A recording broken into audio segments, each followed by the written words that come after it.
yeah, I've tried to tune this, but I don't have any of the gadgets that I would normally have used for it. With my ukulele, it's quite easy enough to tune by ear, which I usually do using a YouTube video, funny enough.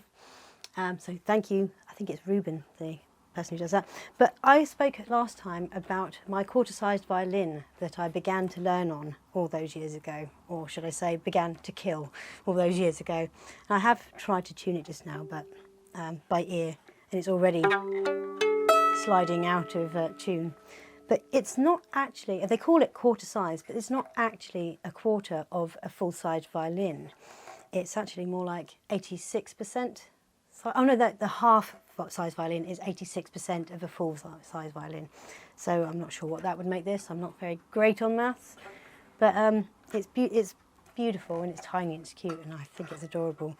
But it's interesting to see it laid or standing next to my ukulele.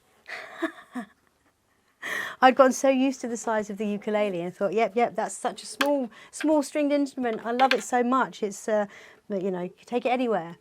Of course, my violin, original violin, was much smaller. Now, where had I got to in the story? I think I'd started telling you about I'd told you about the mandolin, hadn't I? Which, because of my earlier training on my violin, meant that I was able to understand the mandolin a bit better. Mandolin is much harder an instrument because it has double strings on each of the tuned notes. Now the violin is tuned G, D, A, E, the same as the mandolin.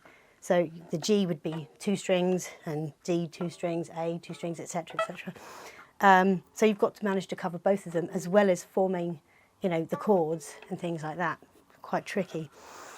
So although I love it, I haven't picked it up for a few years, and the ukulele has definitely taken special place over that. But whilst I was practicing with my mandolin to start with in the studio at the Teapot Junkies headquarters, I went and dug out my little violin and I'd started practicing on it as well and trying to tune it up. And my grandmother, my mum's mum, had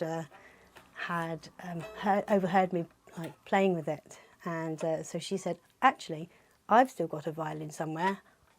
My jaw dropped, my ears pricked. I was like, sorry Nan, what did you say you've got a violin? She's like, yeah.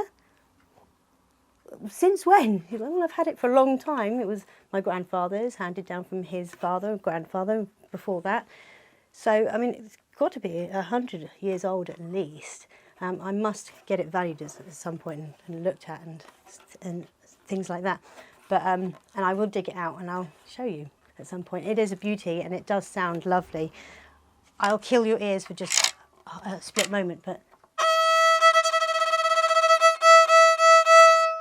so that's a very weedy little sound. It happens to be the highest note string on the violin anyway, but so it's got a weedy sound. But this other violin, this older violin, a full-sized one, it has a much deeper resonance and it sounds lovely.